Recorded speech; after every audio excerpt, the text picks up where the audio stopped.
if I was to sign up to vote and actually vote, it would be to protect minorities and queer people, basically. Yeah.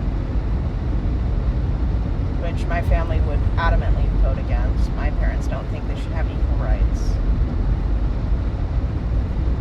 My response is, well, do you want to put them all in a truck and drive them to a concentration camp?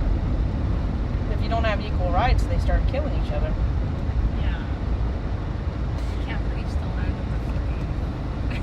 The land of the white. That's what I That's, didn't celebrate 4th of July. I was so mad about certain things. I didn't want to think about it.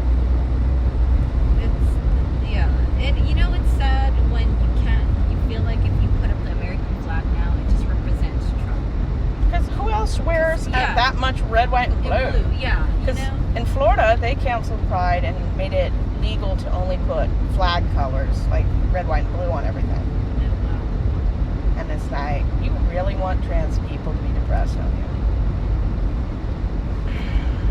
I don't understand it. Like, what does it hurt to let people be who they are? As long as they choose partners and people who are 18 plus, I don't care.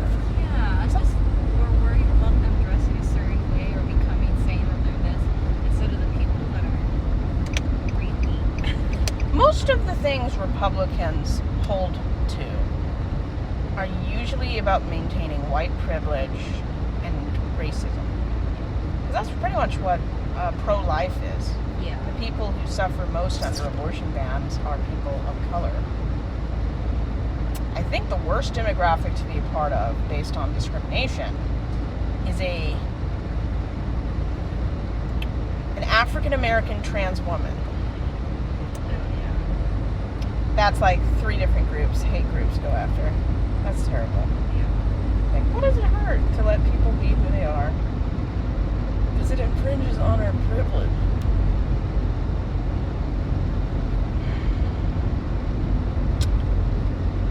It'll be interesting to see what comes after Trump. I hope people get so angry at Trump and Republicans they don't want any of them for 8 years. Kind of like after Bush. I'm hoping. I know he's trying to run for a 3rd. I'm hoping they never let him run again, and I hope they don't make him the first president to do that. Well, he's the first president to have multiple felonies. He's the second president to have an 8-year term with a 4-year gap. I think Cleveland was the only other president that did that.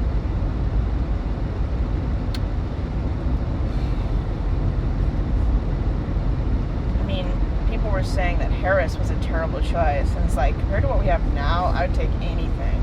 I do think if she won, I think it would have, the first one president, I think that would have set.